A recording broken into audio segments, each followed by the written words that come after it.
changed each year. Each year, there are new ways of doing things. And the thing we've stayed ahead of everybody, in my opinion, is by changing, by listening, by paying attention. Because, you know, we can all get cloudy, especially when you get old fart like I am. You think you got you ain't got the fucking answers now. Because somebody's going to come up with something. Now you got to come up with something. You see what I mean? And so I've been in this 12 years, and I would say that 11 of the 12 years, we have been in the top 3 rushing teams in the National Football League, and we have been the top guy 8 of the 12 times. And that's 2 different teams with about 9 different running backs. So there is something here. We've had some quarterbacks that could really run. We had some quarterbacks that can't run. We've had ever conglomerate. The crew I have right now would be rated somewhere between 25th and 30th on the offensive line of the National Football League. And we led the league 2 years in a row here with the worst lineman in the National Football League. I mean, damn near the worst. So I know we're on the path, and so we're constantly trying to find something. We don't need patting on the back. What we need is to be better next year. Right.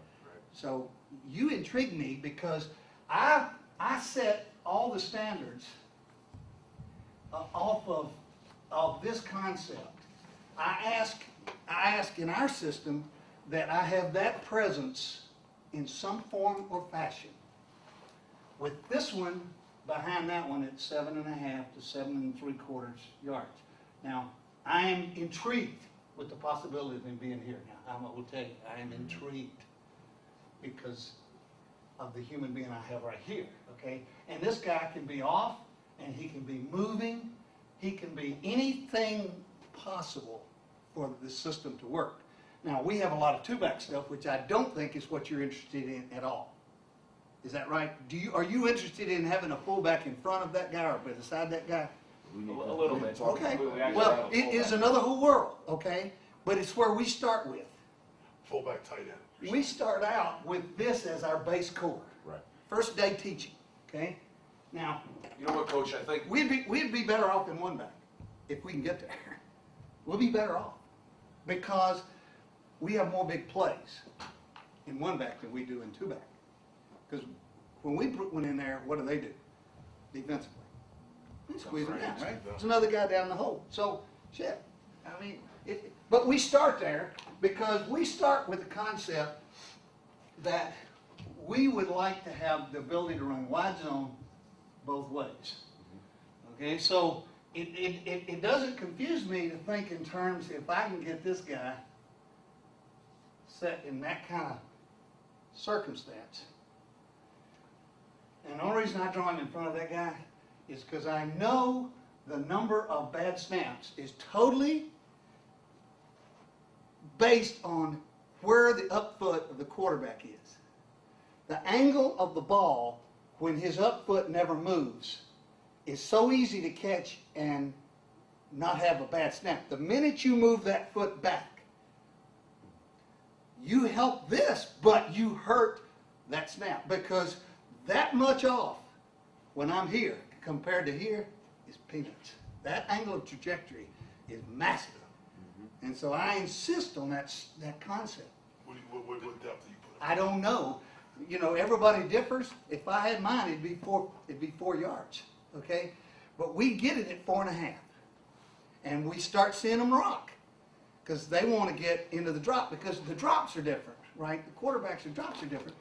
And we run that system but we have just evolved into the passing, the total running concept out of it.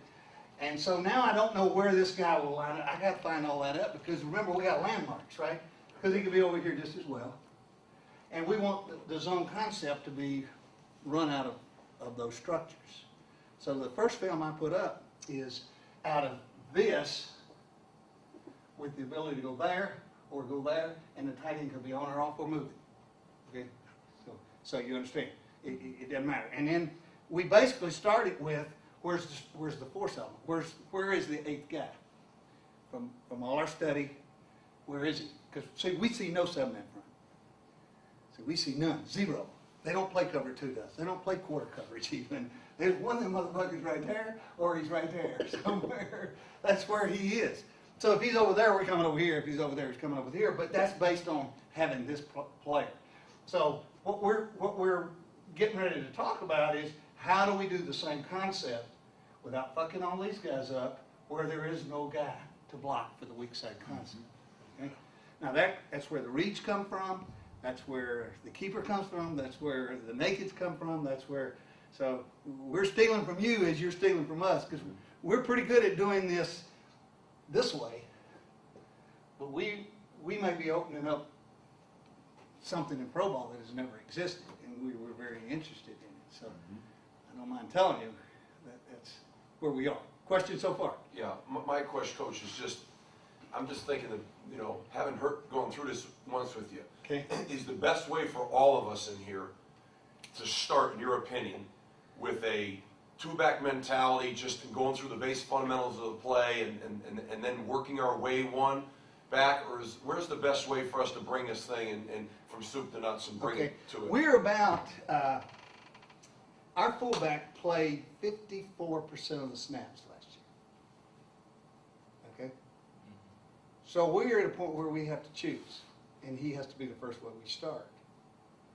But if I thought my percentage was 27% of the time, then I'd start the other way. I'm just telling you what I do. Okay? Now we have evolved to this. Our fullback is not a fullback. Our fullback is a second or third runner. We no longer play a blunt player. We can't afford it. We don't get many. So what we can't understand is why there's a guy sitting over there on that fucking bench that's better than that fullback in that game. So when you see our fullback, you're not going to see a guy that's going to go stab Mike linebackers in the heart. Yeah. We're not looking for a 260-pound fucking slug. We're looking for a receiver and a guy that understands the same reads that this runner's learning, so that he earns his keep as maybe he's a better pass protector. Maybe he's more, like I can play a freshman here. I can play a rookie right here and have, I'll bet you, 4 or 5 times in that 12, if I have a veteran that can take just the third and longs, where I can get him off the field and he doesn't have to learn all that pickup shit, because that's hard. That's fucking hard. Well, I'm sure you got the same deal. You got one coming in, it's probably a better runner than anybody you got, and you say, we got to get him in there. Yeah, but how's he learn to pass protect? How's he learn all those rules? God damn, that's hard. So, you know how we saw it? That's our fullback. And then you got flexibility. So to answer your question, if I thought I was 45 to 50 or more, I'd start with a fullback, because I feel comfortable doing it that way, because I've done it that way. But if I thought I was going the other way, I'd start the other way. Well, just in terms of teaching for us, okay. Here's where we are. Here's where we are. We have a guy. We basically put this in out of the gun, but we have a guy that is a accountable player for us. He's a fullback. He's a 225-pound guy, catches the ball well. You know what I mean? Mm-hmm. He's kind of a hybrid kind of guy. He's got some running skills, we think. We essentially put this play in. We start using him as a kind of a movement guy with this play. Same with us. To give us some two-back flavor. Okay. But he's a guy we feel like we got to have on the field in some capacity. You know what I mean? Not gotta, but should have him on. So we're kind of a blend. So for teaching purposes today, should we start with a movement kind of a guy? Or? I wish I could answer your question. I think you're going to have to do that. Okay. I feel comfortable doing it either way, but I feel more comfortable starting with the fullback, because that's how we do the concept. You got to remember that when I finish here, I will have covered, in our system, I will have covered all of these things, okay? And that's the beauty of what I teach and what we've been able to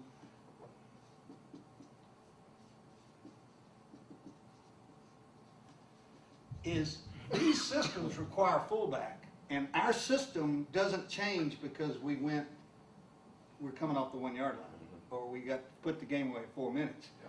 See, that's what scares me about spread, because how do you then play nasty ball? It's raining, it's pouring, you're on the road, you got a fucking problem. You don't want to be checking plays. They're bringing shit at you, and you got to have them blocked, okay? So in our big picture, we have to start the other way, because this is our whole offense, and our whole offense only has 12 runs. That's all it has. It will not change. Because ours is predicated on two things, and everything you're gonna hear today is gonna be predicated, no negatives. If there is runs that are negatives, I don't give a fuck how good those good big ones were, they're out here. We have led the league 11 of the 12 years and no negatives.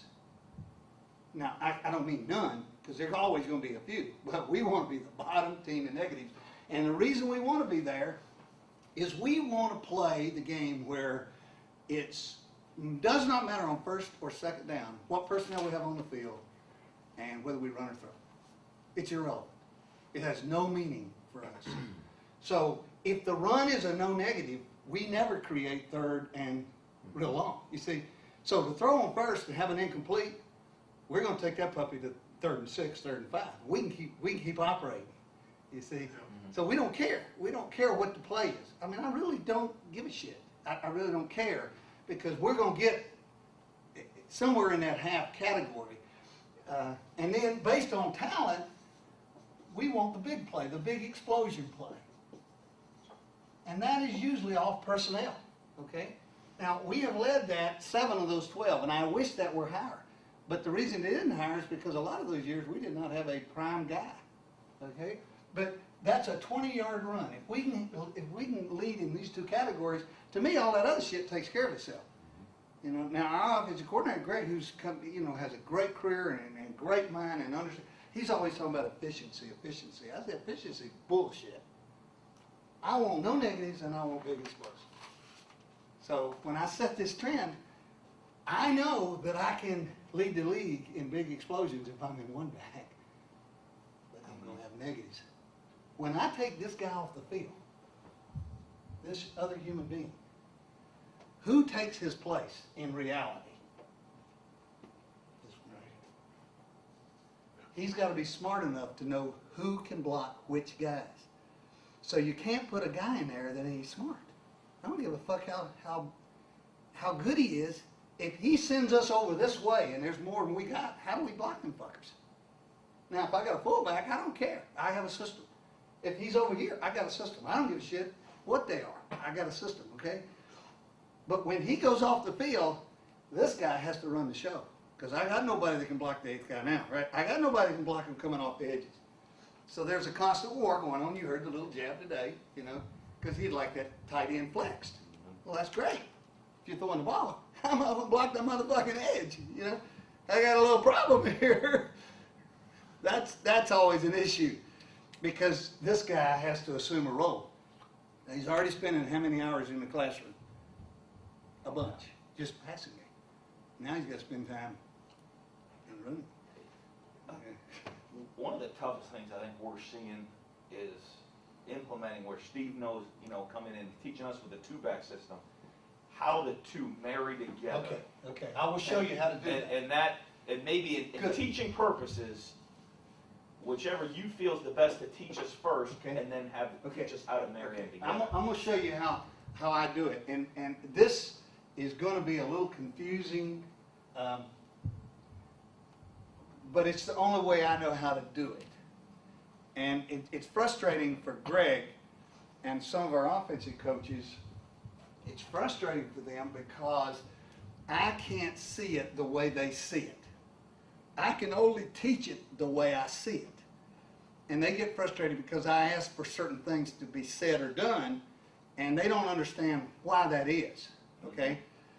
But those things code to me how I'm going to do it. Well, I use just these terms, okay? This gives me a direction, and nobody has to use these numbers. These numbers are irrelevant, right? They have nothing. But, you know, we're even right and odd left, and the high digits are outside. I mean, that makes sense to me. And in order for nobody, because they don't call them this way, they just call a number. We have the ability to make this strong and this weak. Okay? So now I know it's to a tight end or away from a tight end. Does that make sense? And not necessarily where he started, but where he's going to end up. So that the people know how to declare who they got. Because this is our whole world. This is the hardest world there is. And then I need a term. And I must have 7 or 8 of those. And those terms will tell me which elements I have. That's how the linemen learn.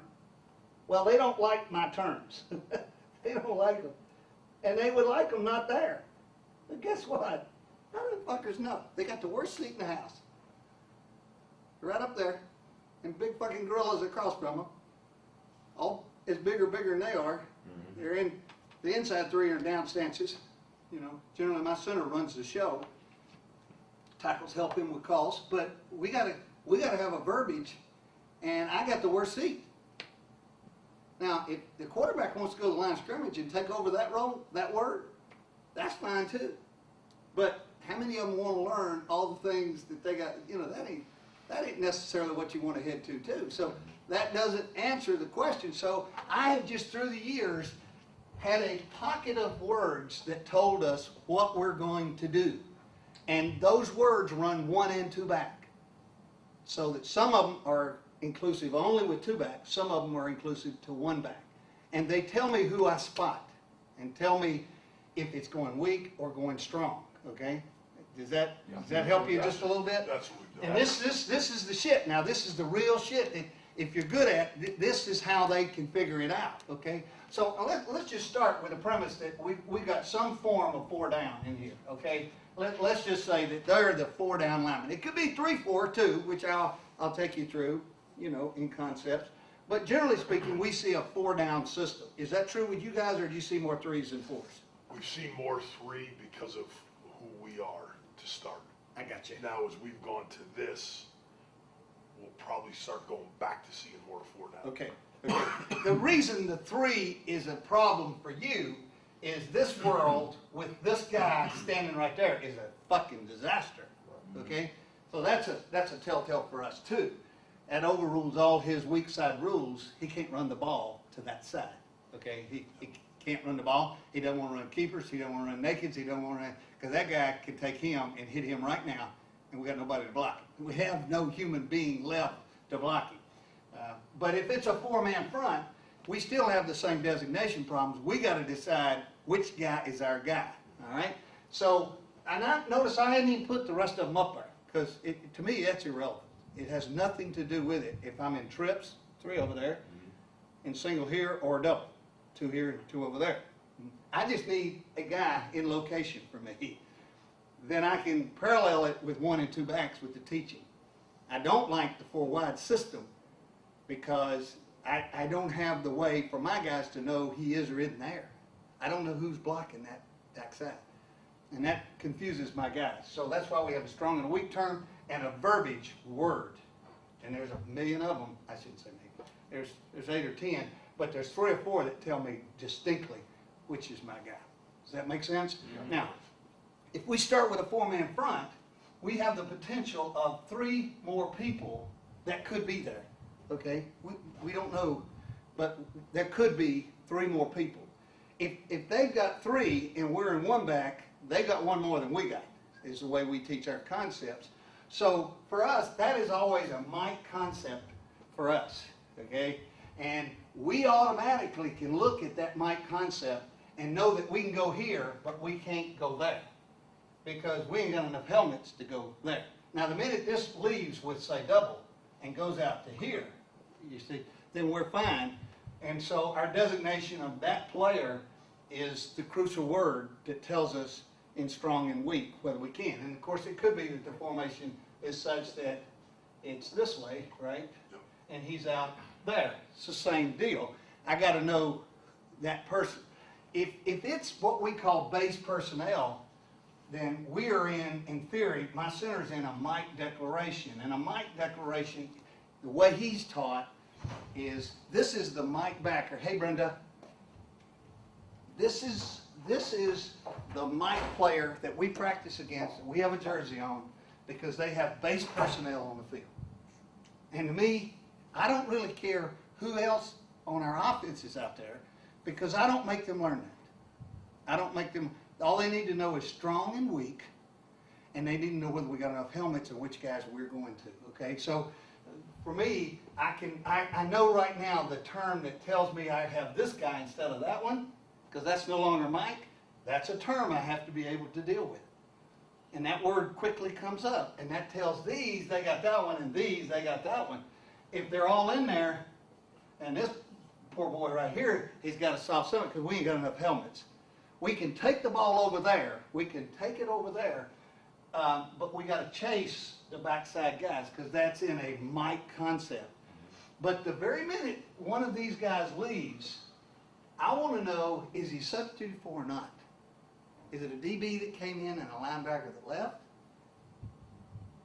Or is it their base 7-man front that you saw on film all week? I need to know that. Let me ask you, just going back. Because one has Mike, one does not have Mike. When you started with declaration of by jersey number by that, Okay, say you get some kind of sub-nickel package. Okay. Because of one back. this word goes out, and we're now dealing with 2 linebackers. We have the weak one or the strong one, and that's how they learn it.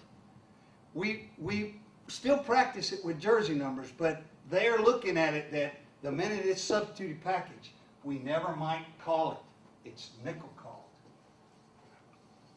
And that's off of your starting basically from your center's head out. Exactly center's right. head weak. Exactly right. And we do it with this term.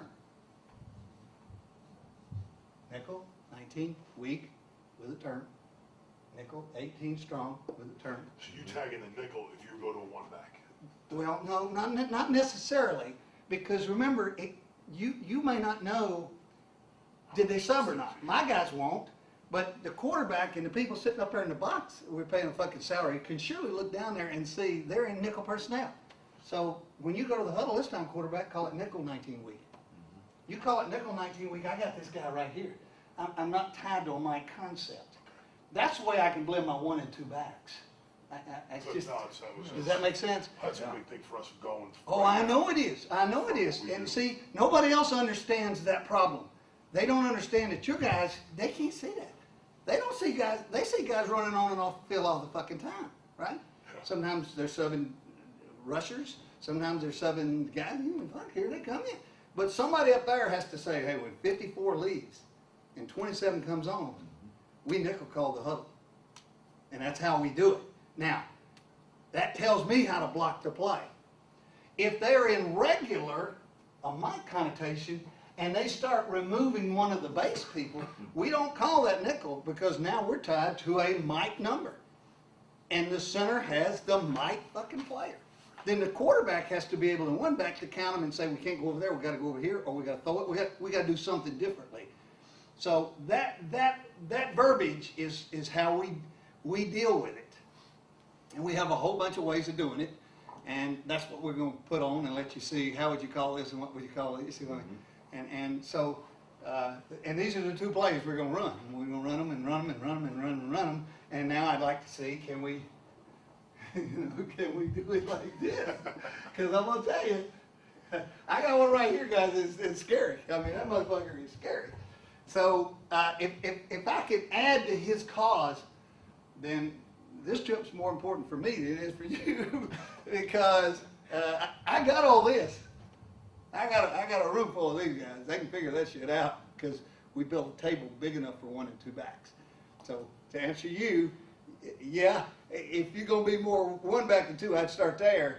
But I quickly have me a way to go the other because I want to solve all these problems too. Because we got X number of time to practice. You actually have more practice time than we do because we don't have many people that can practice. So we can't stay out there long, but we get a lot more classroom than you do. And they're all seniors for us. We don't have but 1 young guy in every room. So it's a different set of problems, but it's the same. And so I can't let this number go. Because the minute I get up to 15, that shit right there is getting ready to happen. And that happens, we got 3rd and long. That happens, we're going to lose, just like you're going to lose, in my opinion, because you've created something that ain't fair to the players. That's kind of it in a nutshell. So I don't think these words are necessarily as important other than they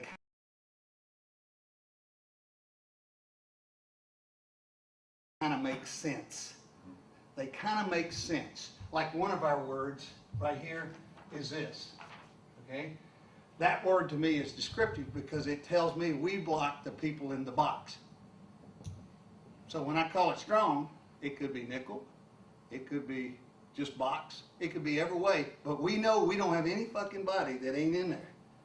They belong to, okay? Likewise, when we go out to the weak side, we use a term, and we really are talking to this receiver, if it's singled with trips over here, that you now have to block any eighth guy that comes down, and so we call that term safety, which tells our people up front. We also have a weak force game that we just simply call force that tells us the same thing. And the term nickel also tells us that we're in a weak force or a safety system. So we have every one of those tools. We have every one of those tools, and that verbiage is what tells my guy who to declare. But he must know whether substitute defensive zone. Now, as I said, there are people upstairs in that room that are a lot smarter than I am. They're a lot smarter than I am. I mean, their IQs are unbelievable, and I'm impressed with how quickly they can grab things. But what they do not understand is their brilliance makes not a fucking matter. It's these guys' brilliance. I need to combine a couple of guys just like you do that can barely fucking read and write. And I got to help them understand what to do. And my center can't be one of those because he's got to be my head honcho. And the quarterback needs to know as much as he possibly can, but sometimes you get what you got. Like, you know, I've had guys that are a lot brighter than Michael. I've had a couple of quarterbacks who weren't as bright as Mike there. So, you know, you got what you got. There, you know, it's what we have. So we can't whine about it. What we have to do is adapt. But I can't put their brilliance in this room. I can't because my guys will fail. And that's sad that football is like that. And our league is the reason that it's the worst I've ever seen, and it's getting worse because we got guys at the top that are so smart they think that every player in here could understand what they understand. They cannot because they can't see. They got to go up, make a call. We got to go. We got to go. But we got to go to the right ones. Now, and what do we want to practice? Well, this vanilla. Well, fuck, that ain't what the problem is, right? Here they come off edges. Here they come. How we dealing with it? What are we going to do here? The same problems, but it's done with substituted packages, and that they need to know when it is, when it isn't, and then you're off and running. That's the way I see it. Now, we tie, every play has a keeper. Every play has, and a keeper for us is a pass.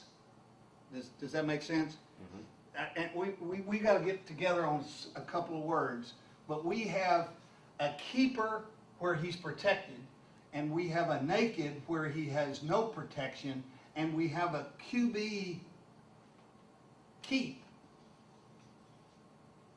And all three of these are distinctly different problems. So every play that we put in has a keeper where he has somebody blocking his edge, and he's faking away from it. We have a naked where there is nobody blocking his edge. And we have a run called, and he's reading the run. Now, all our read experience comes with under center. What we're interested in is reading from the gun. You understand? And you all are way ahead of us because of all the spread offenses.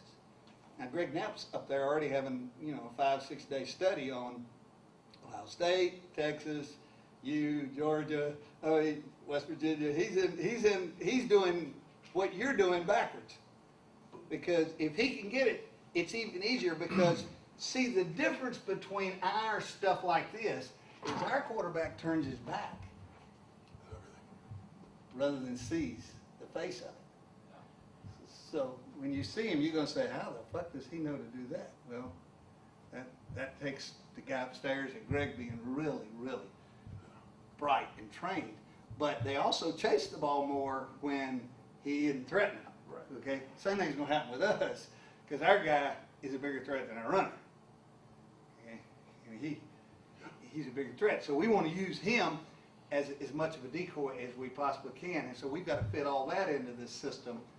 But every one of those have these built into it. And when we call this, we don't know whether he's got it or not. When we call this, we have him running or he's running a combination pass. Here, he has crossers and deep comebacks and takeoffs and things of that sort, but he has protection. And we do that a little different than everybody else does. So I'll take you through that because they are a part of the running game. Now, when we do our run periods, you know, that's Wednesday, Thursday for 8 plays on offense, 8 plays on defense, you know. These plays are in there because they are our running game. I put them in my script. If I'm giving 10 of the 20 plays, there's going to be 1 or 2 in there, and the defense won't know they're in there because it doesn't do me any good to go handing the ball off and the whole defense go running in there and jump in the fucking pot. That's the biggest waste of fucking time there is in America. So I tell them, you guys, you go down in there now. There's somebody going to run around that corner over here. And so we do it, and that's how we practice it constantly to give us, yeah, it does work. It does work. We get an inside drill trying to run the play. It's a major pain in the ass. Yeah. You know, because like you said, I mean, there's no threat of anything coming back out. Well, there is here. Yeah. And it'll be day 1, and we don't even put it on the script. Right. Because they won't know. We have a way to earmark them and, you know, just put little things on the computer sheet. And they get the sheet, but they can't read the code. So they don't know, and here he comes out of there. Well, they're wrong, right? Yeah. That's the way we solve that problem. Because they know when they play us out there, day 1, there's 8 of them, there's 1, if there's 10 of them, there's 2. But that's as important a teaching for us as our running game, because I don't want them to take the time out of the drop back passing game to teach that shit. You know, they need to get on with theirs, so they need the reps for me, you know. And then how we teach that, we'll get into as we go. I did not here do any tight zone, but obviously you guys have been in that world more because it's an easier handoff. And we really are ahead of you in that category because you can go back 10 years ago to the Buffalo Bills with Jim Kelly and Thurman Thomas running gun, tight zone, weak and strong as good as it can be done. Really, really amazing stuff. But no wide. So I'm going to talk wide, and if we have to slow down to cover the other, we can do that too. Just in, you know, as we go, the way it'll come up for us probably is going to be kind of your thoughts on track and, you know, reads and that That's kind of where I'm stuff, heading just right to now. marry with the, you know, the stretch. and That's all where that. I'm going to marry. The important thing was we first taught a concept of how we get them declared. Right. Can we run it weak, or does it have to go back to an over system? Right. And then what are these tied to it, and how the substitute defense enters into the mix, so that we know the numbers of the guys we're dealing with and responsible for. And you talk a little technique along the way, and just a little, you know, frontal technique and stuff in terms of aiming points, in terms of. That's where I'm going next. After we got the terminology to know who we're going after, now I'm going to break down those fronts and the concepts of how we would block every one of these combinations. Okay? And then we'll take the film, put it on, and I'll say, well, that one's not wide enough, this one's too wide, that has to be done this way, you know, and then we can communicate and build off of it. And as we get going during the day, some things are going to be redundant. When they are, say, Coach, we got that, move on, you know, because it's the little things that make these things efficient, because this is my work, you know, this is all I'm trying to create. And if I can do that, we have a chance to win games. That's all there is. That's all I know, you know, but that's all I do too. I mean, this is a whole system. I don't do anything else. I don't do anything else. So we're able to get it taught because we don't run counters, we don't run powers, we don't run pull plays, we don't run because there's too many negatives. And we'll get brilliant here on a Tuesday night and Monday night and Wednesday night and put one in, and we'll have one big one and then 2 that get hit in the backfield. That bugger's gone here. We ain't running that. Sorry, we just don't run it. Okay, ready to move on? Yep. Right. Yep. All right.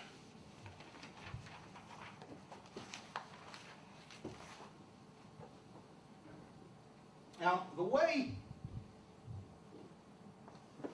we teach these to our players is through a series of combinations, and I'm gonna start with this combination right here, okay?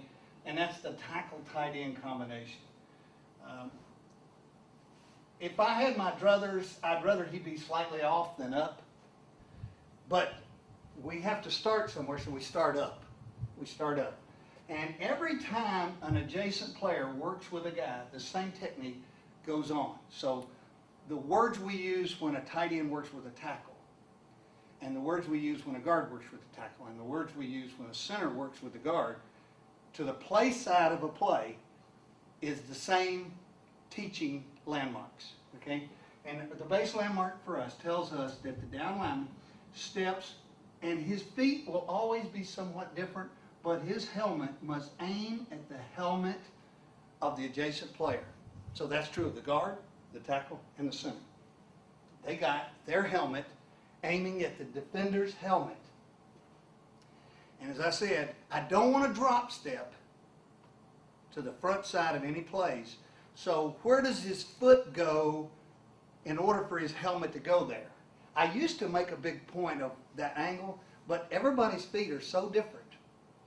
The only thing I insist on, and the thing that I'm finding the longer I'm at this, is the more the feet are closer together, not elongated, the easier it is to step going both ways.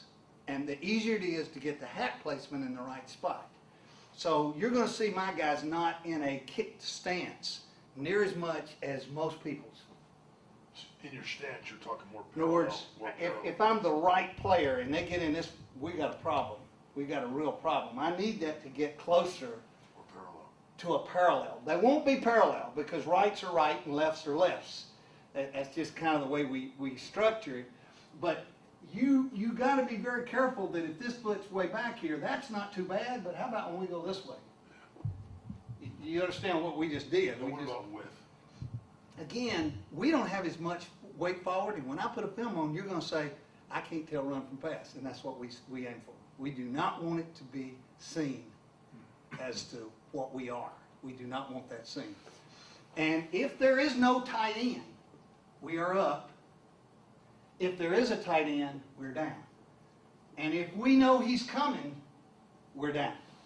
There'll be a few exceptions because some of our players know they study them and they like to fuck with them so that they waste time trying to figure out, okay, what do they run when he's down, what do they run when he's up. But basically the structure is tight end with you, you're down. Tight end not with you, you're in an up stance. And the reason is pass protection. So I make them learn to run block out of a pass protection concept because this is the problem side. That's the slower rush side. So why not put you guys in the best spots? Right. That's just the way our mindset.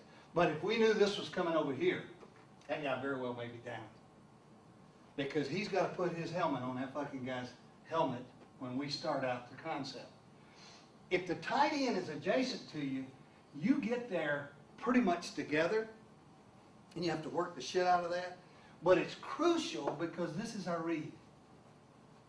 That is the one the back reads. And I'm going to start with the lineman, but I'm going to quickly go to this guy because you're going to see we run a very hard, firm concept here that demands, not ask, it demands. The further back this is, we have found, and we're having a little problem, that we stay too long because he hadn't got on us yet. So if he's moving across, we got to hit it and leave faster than if he were right beside me. We can do a better job, but what we're trying to say is we don't want them to predict what we're going to do. So we like to move this guy. Okay? And the more we move him, the more they aren't sure which side is strong. Because they got to set theirs too. Then is double become trips? Does trips become double? You see what they had to do coverage-wise? You just eliminated a whole bunch of their fucking blitzes. Now, you guys probably do that by the field. Is that the way you'd say colleges do? Do the blitzes come from the formation side or to the field side? More Field, zone pressure field. Okay, well, we don't have that, so I can't say I know the answer to that. But in ours, it's based on tight end in pro ball. So the more we move him, the more we fuck up the blitzes. Because now they've got to adjust, and that's why I like him off, because I like to shift him off and do nothing. Shift him off and bring him over, bring him back. Shift him off and bring him over. I mean, I take all that I can get. But I got to get a better combination concept. We were very lackluster as the season went on. We waited for him, and he's playing leverage, and so the guy could threaten before my guy could get back into that level. That combination has a term, and that term is described to the tight end, either leaving the huddle or up there, but between those two. And it's a tackle uncovered scheme. So it doesn't matter to me how the rest of them lined up. Okay, so that is a tackle uncovered system. It don't matter about the rest of them. That's a tackle uncovered system. He works with that guy. His aiming spot is that spot. Okay, and the read is the first down lineman outside in. So in this defense, that is the first down lineman outside in. The buck is not the outside player. Okay? So that's the combination we started with. The next combination we start with is this one down here. And now it's these two. So the aiming spot of the guard is the helmet of the tackle. Now if it's a 3-4 team, there's a lot of practice difference between those two defenses. That is hard for us. I can imagine how hard that is for you. Because the worst thing is the tackle goes screaming off there with width. His aiming spot has got to be the outside point of that guy. Okay? So the technique that this guy uses is exactly the same technique this guy uses if he's there. If he isn't there, it isn't that way. There's nothing you can do about it. But we're responsible for any combination that we see here off this set. So this has a guard concept call. This has a tackle concept call. And that has to do with uncovered guard. That make sense? Yep. And the read is the 5. Now my job as a guard and a tackle is to make the read clean. And that's all we scream out constantly. Is the read clean? If this guy gets knocked out, that ball ain't going out. If that guy gets hooked in, that ball is going out. Likewise here, if he goes out, the ball's coming in. If we're going in, the ball's going out. But it's reading off that player. That's who he's reading. Okay? Now I still question in the gun whether that aiming spot is that, because see, we've predicated all this on a drop step, get the ball on the 3rd foot. So there's a short step and everybody does them a little different. So he's going to go 1, 2, and that 3rd is when he gets the ball. Obviously in gun, that isn't the case, right? It's a whole different footwork, and that's what I want to see from you guys. I want to study what the angle of entry. We tell him he aims for the tight end. And if he's going to the open edge, he goes to an imaginary tight end. So it's a short drop. 3rd step, you get the ball. So the handoff never changes here. The mesh never changes here. That's going to eliminate negatives. See, you should not have the ball on the ground. You should never have the ball on the ground because you run it over and over and over and over and over again. So we got to be able to satisfy ourselves that in gun, if we can go here, is the aiming spot close to. From what I'm hearing, it's more inside leg of the tight end or outside leg of the tackle. I don't know. But the read is that guy. So if that comes down or sits underneath the tight end, that ball immediately skates there. If that plays out, that ball is going north off that read there. So he goes that one to that one. If that goes out, if that goes in, he's out. So, okay, when I read the 5 technique, on my 3rd step, when I get that ball, I'm aiming right for him. I get that one. I'm reading that. I got to make these guys make that clean. Otherwise, you're fucking with this guy. On that 3rd step, he's either down that pipe or down there, okay? Now, everybody thinks we cut back, but we don't cut back because what's going to happen is this player and this player, that's the nose on that side and that's the nose on that side. That guy, when we take the films, is going to be right there. You won't believe it. You will not believe it till I show it to you. That nose that we're going to push will be right there. So the cutback is really not a cutback. The cutback is a read outside or read down the pipe. And you must create that lane for him to see. Now, let me just tell you this. This is hard to do. because this guy has never been told what to do. He's the best player on your team. He's the highest recruited guy on your team, or one of them. Maybe not the, but they're the best athletes you got on the team, and they have always run where they feel. And there ain't no such fucking thing here. Okay? None. Okay? Now, here's where disharmony comes, and I don't know how to solve this, but here's the way. When we went to Denver, the head coach there said, I believe if one guy coached the running game to the whole team, then over every week, every installation, every whatnot, that everybody would hear it said a certain way, okay? So you heard what I said, you heard what you heard, and then you go coach your guy in your meeting, because we can't meet together, right? We got to break up and shit, we all got our own problems to solve. And it was still my job to coach this guy on the field. Well, every running back coach I've ever been with, and I have a little fucking war, you know, and as I try to explain, I'm just doing what I think is best for our team.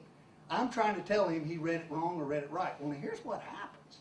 When you make it as demonstrative as you read that son of a bitch, you read that one to that one, everybody on the team learns the reads. So guess what? When he comes running off that field and he jumped out and the read was in, the whole team is over there fucking ripping his ass. He ain't never been said a word to in his life now, and now people are asking him what he's running. Now, when I came here, I had a guy that had been in the league 9 years. Work done. First half of his first year, I thought I was going to have to give him up. Because he'd been a scat back guy. He'd been a guy that double cut. He'd been a guy that got in there, had great body quickness, and then he'd jump out and make plays. I said, Warwick, I don't like that. See that thing right there? He killed me in negatives. But from midpoint of his first year with us through last year, he was amazing. He was amazing. And he now understands. He will come to me and ask me after every game in the locker room, what'd you see? What'd you see? What'd you see? Because during the game I don't do it. In practice, I'm on his ass every friggin' day. Because when I don't like the read, I tell him he's wrong. And then if I see on film, I go apologize. I walk right around, his room's right there, and I say, I was wrong. You read it right. Or he walks around here and he says, hey, I fucked it up. Now, the hard part is that with the backfield coach. Because he's got to keep this guy happy. Right? That's his fucking problem in that room. So there's some verbiage there that's hard. And I don't care where I go, I have to explain it like that. And it doesn't make me right or wrong. It's just the way it is. And this is one of the problems, for instance, Tom will face, because he has to earn that respect from the players. I don't. He does. And how long that takes him, I can't answer that. I can't answer whether he'll ever have that.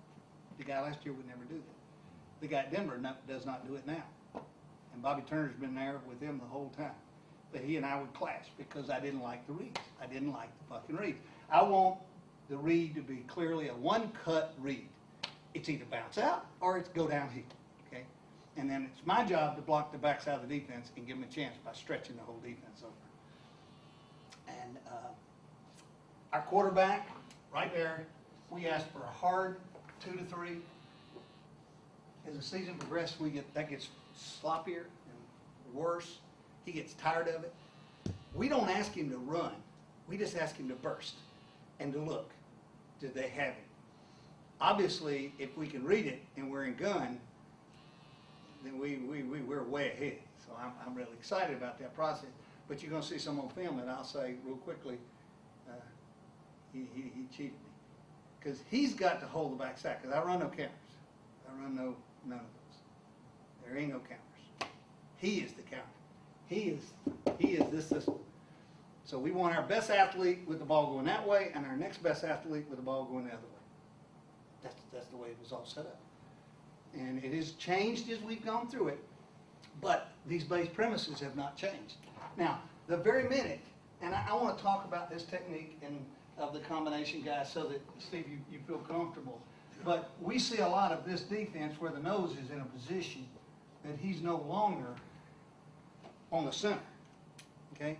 If he's closer to the guard than the center and the guard combination it together. So his aiming spot is like you would imagine, his helmet to spot, okay? And that technique of how we teach that and we're now going to a mic player of some sort. And now this guy has no help. The read is still this one to this one. Okay? But this technique is hard because now I have nobody to push him like I had right here. That's a much easier read for the back. That's a much tougher read for the back. But we tell him this, we will do our damnedest to lock him this way. So go quickly there to there. And it's these two guys' job to get this one, guess where, guys? Where the cut is. Because remember now, he ain't cutting until he gets three big ones, making a decision, and it's in or out. Okay? But he's not reading the buck. Now we have had, with the 3-4 teams, we've started having to read it this way some too. And I'll give you this combination, because this defense doesn't make any sense. If a strong safety is ever outside of a backer on the ball, okay, it is the tackle's job, the tight end's job, to call this combination this way. Because you see, we're tied so much to a fullback that is a lead blocker into that guy. In one back, you don't have that, because in one back, you would cleanly just take the ball and run it over this way. That's what I'm saying. You may or may not see that, but if you're in two back, you're going to see it. Now, why would it occur? Because if a strong safety were outside of the backer, that is coming, and you got to have an answer for that. 3-4 teams. So that's a tight end's call, and we tell him this: if you make it, you better be right. You better be right. In our world, we call that a gang call, but Okay. he's bringing them all in a Yep. chain up to Yep. up to that Yep. mic right now. Right. Exactly. Same with us. Saying, hey, we got to Now, highlight. the reason, the only reason he can do that is the strong safety is outside of the buck player. If he's inside the buck player, we don't do that. Okay. Because the buck is a contained, and his back is not reading that guy. He's reading the end. See? So down here, the combination is this pair. Here, it's this pair. There, it's that pair. You guys just go through this for me. And maybe you're gonna go through, tell me if you're gonna go through it later, but just go into that cover guy, Okay? that technique. Okay. And then differently to me with that like an under G defense. All right. We What teach it that this is, way. man. We teach it this way. If I have a guy adjacent to me coming to take over my guy, I take my inside hand and I hit him in the stomach with a fist. As soon as my fist hits him, I grab. Okay? I grab. I take my outside hand and I go for leverage. I want it to get not wide outside because it doesn't have any leverage, but to get up in on the shoulder pad, inside the frame, and I wait for the push of the adjacent guy. So that's the guard if the center's helping, that's the tackle if the guard's pushing, that's the tight end if the other's pushing. And the reason I think those techniques are so similar, I want to be able to always have the ability, if my best tackle went down and my best player's a guard and he got to go to tackle, if my tackle went down and we didn't have a tight end to run block, we move him to tight end, they've at least been exposed to the concept. So it's here. Now, if you don't have help, like this defense, then you can't use that technique. So now we use the same aiming spot. So my head is on the outside shoulder, my hand is up under the outside.